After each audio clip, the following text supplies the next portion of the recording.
আসসালামু আলাইকুম বন্ধুরা, ওয়াটারপাইস ইউটিউব চ্যানেল থেকে আমি আপনাদের মাঝে দেখাচ্ছি এই6 জিপিএস ড্রোন। তো এই হচ্ছে আপনাদের সেই জিপিএস ড্রোন ক্যামেরা ভাই। আর এই হচ্ছে রিমোট, আর রিমোটে দেখেন ভাই ডিসপ্লে আছে, যেটা আমাকে আর একটা ড্রোনেও দেখাইতে পারবে না, যেটা এই ড্রোনে আছে। তো চলুন আমরা জিপিএস ড্রোন ক্যামেরাটি ফ্লাইং করি, পাশাপাশি ভিডিও টেস্ট করে দেখাবো, দামও বলে দেবো। এই মুহূর্তে দেখতে পাচ্ছেন ড্রোন ক্যামেরাটি উঠতেছে, জিপিএস ড্রোন ক্যামেরা, আর যেটা আমাদের চ্যানেল থেকে আমরা বিক্রি করতেছি একদম জলের দামে, পানির দামে, মাত্র 16,500 টাকা।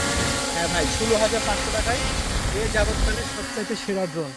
তো ভালো মানের যদি আপনি একটি ড্রোন চান, সো জিপিএস ড্রোন হবে আপনার জন্য সবচাইতে সেরা এবং বেস্ট কোয়ালিটি। এই ড্রোন ক্যামেরাটি আমরা বাংলাদেশের যে কোনো প্রান্তে পাঠাচ্ছি, টেকনাফ থেকে তেঁতুলিয়া। আপনি যেখান থেকে আমাদের ভিডিও দেখেন না কেন, ডিসপ্লের উপর কন্ট্যাক্ট নাম্বার আছে, সেই নাম্বারে কল করে অর্ডার কনফার্ম করবেন। আমরা এখন উপরে তুলবো এবং দেখাবো ভিডিও কোয়ালিটি। এই যে দেখতে পাচ্ছেন ভিডিও কোয়ালিটি আলহামদুলিল্লাহ খুবই ভালো। যদি অর্ডার করতে চান এখনই কল করে অর্ডারটি কনফার্ম করে দিন।